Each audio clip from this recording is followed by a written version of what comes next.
Have you ever wondered how we might detect life on distant planets? The answer might just be in the chemicals. Scientists are delving into the intriguing concept of chemical disequilibrium as a potential biosignature for life on far-off worlds. Now, what is this chemical disequilibrium, you ask? It's an occurrence where there's excess energy in a system, a state that can be generated by life itself. Imagine this, a planet's atmosphere filled with certain chemicals like methane and oxygen. This specific combination could indicate a chemical imbalance pointing towards the existence of life. It's like a cosmic hello from potential extraterrestrial organisms. So as we scan the cosmos, we aren't just looking for Earth-like planets, we're hunting for the right mix of chemicals, the right disequilibrium that might just hint at the presence of life. So, the quest to find life in the universe might just be a matter of finding the right chemical imbalance. Now, how exactly do scientists quantify this chemical disequilibrium? Well, they use a fascinating concept known as Gibbs free energy. This ingenious tool helps us measure the excess energy in a system that can be generated by life.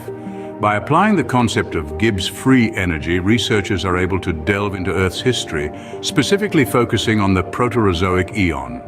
This was a remarkable period in Earth's history, a time when free oxygen first made its appearance in the atmosphere.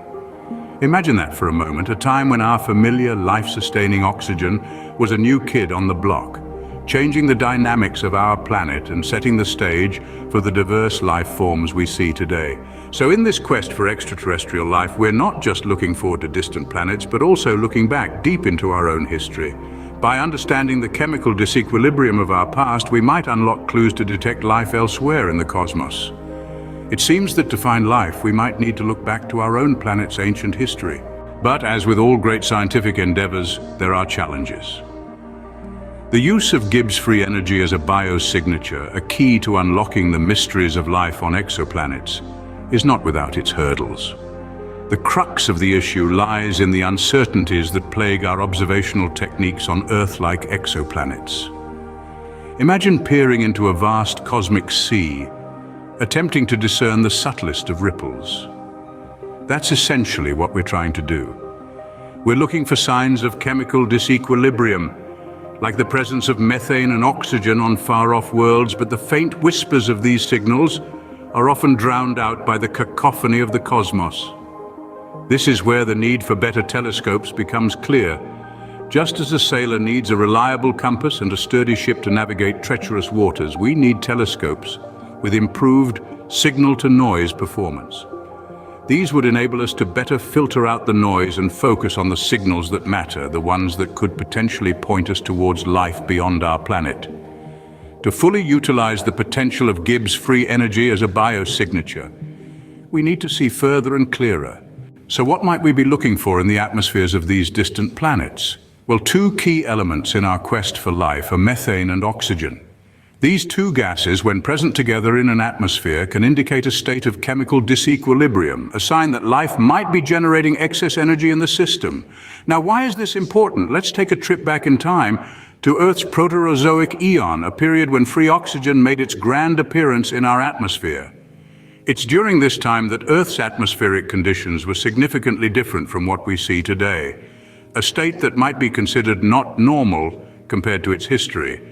So when we're scanning the atmospheres of distant planets, we're not just looking for a mirror image of our current Earth. Instead, we're on the lookout for planets that resemble Earth as it existed billions of years ago during the Proterozoic eon. It's a fascinating shift in perspective, isn't it? In essence, our search for extraterrestrial life isn't just about finding Earth-like planets as they are now, but also as they were in the past. Our search for life might just hinge on finding planets that remind us of our own home billions of years ago.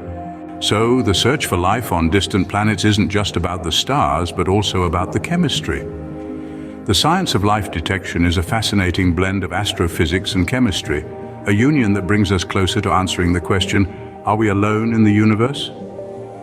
Our quest to find life elsewhere in the cosmos relies heavily on better telescopes, capable of detecting the faint signatures of distant worlds. These advanced instruments will allow us to identify the chemical fingerprints of life, namely methane and oxygen, two key indicators of biological activity. But it's not just about looking outward. we must also look back at our own planet's history. By understanding Earth's past, particularly the Proterozoic eon, we gain insights that could guide us in our search for Earth-like planets. It's a thrilling journey of discovery, one that brings together the vastness of space and the intricacies of chemical reactions. In this quest, we are not merely spectators, but active participants. So join us in this journey of discovery. To continuously be enlightened, like and subscribe.